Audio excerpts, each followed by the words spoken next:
I was at a dinner in London, given in honor of one of the most celebrated English military men of his time.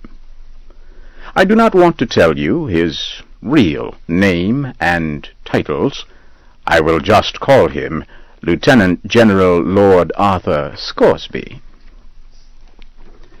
I cannot describe my excitement when I saw this great and famous man.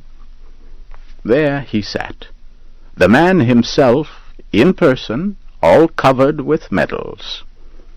I could not take my eyes off him. He seemed to show the true mark of greatness. His fame had no effect on him.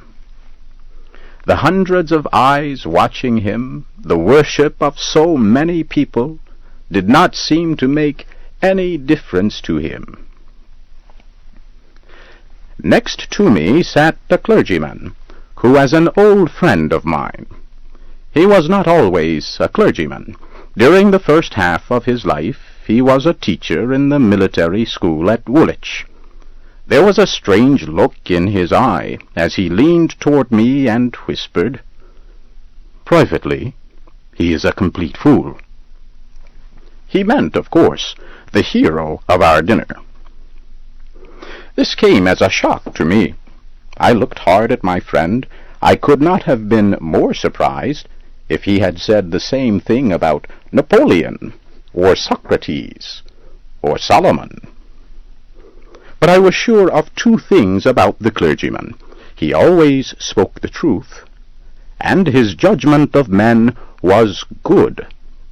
Therefore, I wanted to find out more about our hero as soon as I could. Some days later, I got a chance to talk with the clergyman, and he told me more. These are his exact words. About 40 years ago, I was an instructor in the military academy at Woolwich when young Scoresby was given his first examination. I felt extremely sorry for him. Everybody answered the questions, well, intelligently, while why dear me, he did not know anything, so to speak. He was a nice, pleasant young man. It was painful to see him stand there and give answers that were miracles of stupidity. I knew, of course, that when examined again, he would fail and be thrown out. So, I said to myself, it would be a simple, harmless act to help him as much as I could. I took him aside and found he knew a little about Julius Caesar's history, but he did not know anything else. So I went to work and tested him and worked him like a slave. I made him work over and over again on a few questions about Caesar, which I knew he would be asked. If you will believe me, he came through very well on the day of the examination. He got high praise, too, while others, who knew 1,000 times more than he, were sharply criticized.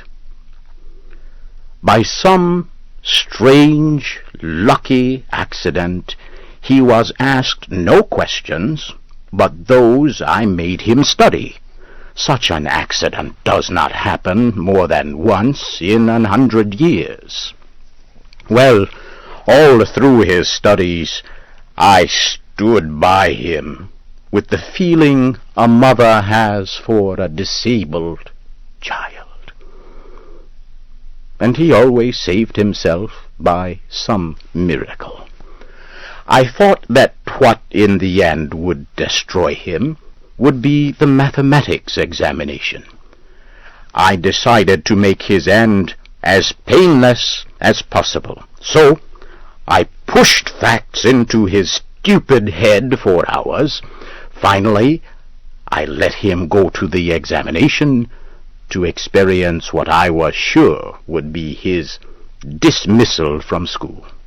Well, sir, try to imagine the result. I was shocked out of my mind. He took first prize, and he got the highest praise.